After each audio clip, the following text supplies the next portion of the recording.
जी आज जे विरारमध्ये प्रकरण घडलं आणि आरोप केले जात आहेत विरोधकांकडून, मात्र भाजपकडूनही स्पष्टीकरण देण्यात आलेलं आहे की तसा प्रकार नव्हता. खरं म्हणजे जेव्हा निवडणुकीमध्ये पराभव दिसायला लागतो त्यावेळी जे प्रकार होतात त्यातलाच हा प्रकार आहे. श्री विनोदजी तावडे हे आमचे राष्ट्रीय महामंत्री आहेत. ते त्या ठिकाणी केवळ कार्यकर्त्यांना भेटायला गेले होते आणि कुठलाही पैसा त्यांच्याजवळ सापडलेला नाही, कुठल्याही ऑब्जेक्शनेबल गोष्टी त्यांच्याजवळ सापडलेल्या नाहीत. उलट त्यांच्यावरच हल्ला झालेला आहे आणि आमचे राजन नाईक जे नालासोपाऱ्याचे उमेदवार आहेत त्यांच्यावर हल्ला झालेला आहे. त्यामुळे एकूणच ही जी काही महाविकास आघाडीची इकोसिस्टीम आहे, या इकोसिस्टीमने जो उद्याचा दिसणारा पराभव आहे तो कव्हर करण्याकरता कव्हर फायरिंग केलेला आहे. विनोद तावडे कुठेही या प्रकरणात दोषी नाहीत. त्यांनी कुठलेही पैसे नेले नाही, कुठलेही पैसे वाटले नाही, कुठलेही पैसे मिळालेले नाही. देखिए, विनोद तावड़े जी हमारे राष्ट्रीय महामंत्री हैं. वो वहां पर केवल कार्यकर्ताओं को मिलने के लिए गए थे. न कोई पैसा उनके पास था, न कोई पैसा मिला है, न कोई पैसा बांटा गया है. एक प्रकार से प्लान करके हमला बोला गया. हमारे ही जो उम्मीदवार है राजन नाइक, उनको मारा पीटा गया, हमारे कार्यकर्ताओं को मारा पीटा गया और एक माहौल इस प्रकार से बनाया गया. मैं तो ये कहता हूं कि कल जो पराजय दिख रहा है उस पराजय को कवर करने के लिए ये सारी बहानेबाजी चल रही है और इसमें कहीं पर भी विनोद तावड़े इनका कोई दोष नहीं है. एक प्रकार से जानबूझकर उनके ऊपर आरोप लगाने का प्रयास चल रहा है.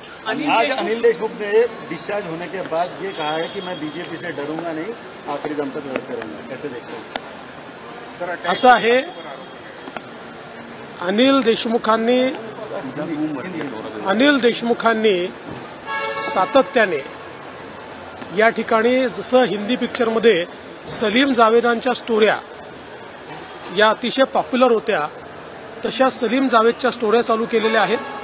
पहिले तसंच पुस्तक काढलं, त्या पुस्तकाची पोल उघडली. आता असाच हमला हा ते दाखवत आहेत. मला असं वाटतं आज पोलीस आयुक्तांनी जी प्रेस कॉन्फरन्स घेतली आणि आयजींनी जी घेतली, मी ती प्रेस कॉन्फरन्स आत्ता बघितलेली आहे.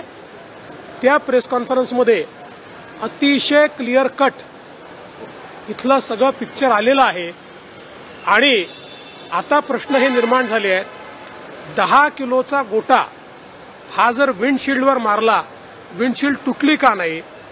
10 किलोचा गोटा पडला तर साधी बोनेटला स्क्रॅच देखील का आली नाही? हा पहिला सवाल आहे. दुसरा, एकच गोटा आतमध्ये दिसलाय. हा गोटा मागची जी काच आहे ती फोडून मारलेला आहे. आता मागच्या काचेतून म्हणजे मागचा जो व्यक्ती बसतो तिथल्या काचेतून जर दगड मारला तर तो मागे लागायला पाहिजे, तो समोर कसा लागला? अशा प्रकारचा दगड तर फक्त रजनीकांतच्या पिक्चरमध्ये फेकला जाऊ शकतो की मागून फेकला, तो असा गोल घुमून समोर येऊन डोक्याला लागला. आणि मग एवढा 1 किलोचा दगड लागला तर नुसते ॲब्रेशन्स का आहेत? त्याच्यामध्ये कुठली जखम का दिसत नाही? त्यामुळे हे जे काही आता सगळं समोर आलेलं आहे आणि याचं जे बिग पिक्चर समोर आलं आहे, यातनं एकदम स्पष्ट हे होत आहे की हे सगळं हा सिनेमा तयार करण्यात आला. आपण किंवा आपला मुलगा हारतोय, निवडणुकीत पराभव समोर दिसतोय, याकरता अशा प्रकारची स्टोरी तयार करण्यात आली, भाजपला बदनाम करण्याचा प्रयत्न करण्यात आला. आणि यात दुर्दैव हे आहे की अशा प्रकारच्या स्टोरीला काल माननीय पवार साहेबांसहित सर्वांनी जाणीवपूर्वक इकोसिस्टीम उपलब्ध करून दिली, अँप्लिफाय करण्याचा प्रयत्न केला, पण आज त्यातलं सत्य उघड झालेलं.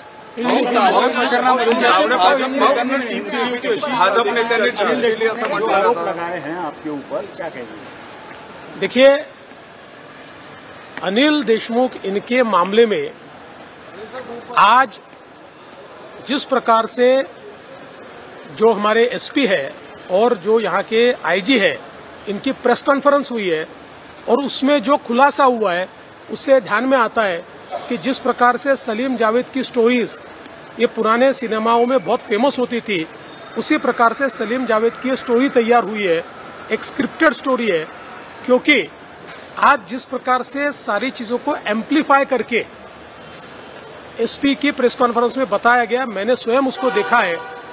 दो चीजें इसमें ध्यान में आती है। पहले, जो सामने पत्थर दिखता है वो 8 से 10 किलो का पत्थर है। वो अगर विंडस्क्रीन पर मारा गया तो विंडस्क्रीन फूटी क्यों नहीं, और वो पत्थर अगर बोनेट पर गिरा तो बोनेट पर खरोच भी नहीं है, तो ऐसे कैसे संभव है। दूसरा, जो पत्थर अंदर मिला, जो कहते हैं उनको लगा है, वो पत्थर पीछे से फेंका गया है। पीछे से फेंका हुआ पत्थर, क्योंकि पीछे की कांच को फोड़कर वो आया है, तो पीछे से फेंका हुआ पत्थर तो सिर के पीछे लगना चाहिए। वो सिर के बीचों बीच सामने कैसे लग पा रहा है। ऐसे तो केवल रजनीकांत की मूवी में पत्थर फेंका जा सकता है कि पीछे से फेंका और ऐसा गोल घूम के वो सामने ऐसा आके लगा।